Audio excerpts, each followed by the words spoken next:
Well, you got everything you wanted out of that game. Trev, pretty straightforward, wasn't it? Very straightforward, yeah. Look, we knew to stay in this competition we had to get 5 points down here. We knew they were going to make it incredibly tough. The challenge throughout the week was bringing together a group of players that hadn't necessarily trained together, or the combinations hadn't played together. So we knew that was going to be a challenge for us. But look, the boys fronted up. First half was very sticky. Our discipline cost us. We couldn't get out of our own half. But we sat in there at half time. So look, let's cut out the stupid penalties.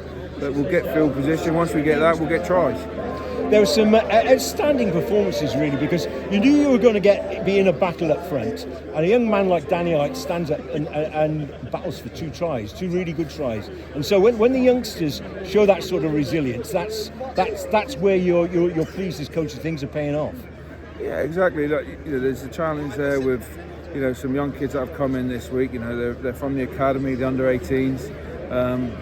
Jack Gilbert, for example, he looks like a real tough character for his age, and stepped up in here. Like, you wouldn't have known that there was an 18-year-old running around out there. So he was outstanding. Danny Ike, you just need him to get a run of games together now, because he suffered a couple injuries. Just little things that keep you out 5-6 weeks, but they're enough to just unstay with you. But he comes back each time and he puts in great performances. I think off the back of the last Prem Cup period, Danny Ike got Player of the Month at the club. So we know what he's made of.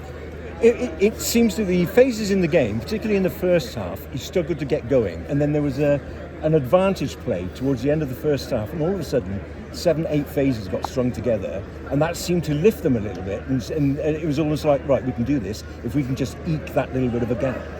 Yeah, that's all we needed, was to basically get field position. And look, we knew that the Pirates were going to be full of emotion. Look, we had to dampen that emotion by being accurate in what we do. That was what we set out, and we just got to make sure that second half we came out, we didn't give away the penalties, we got the field position, we were accurate with some of our strike plays, and we got the tries, and then that just created that buffer then.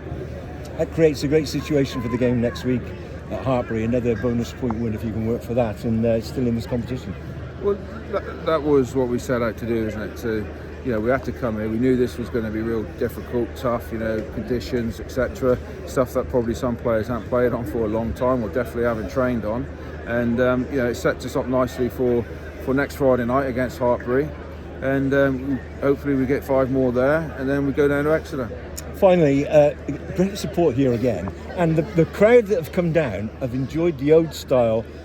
Well, they just called it's an old-fashioned rugby match in an old-fashioned club, and we're having a great evening.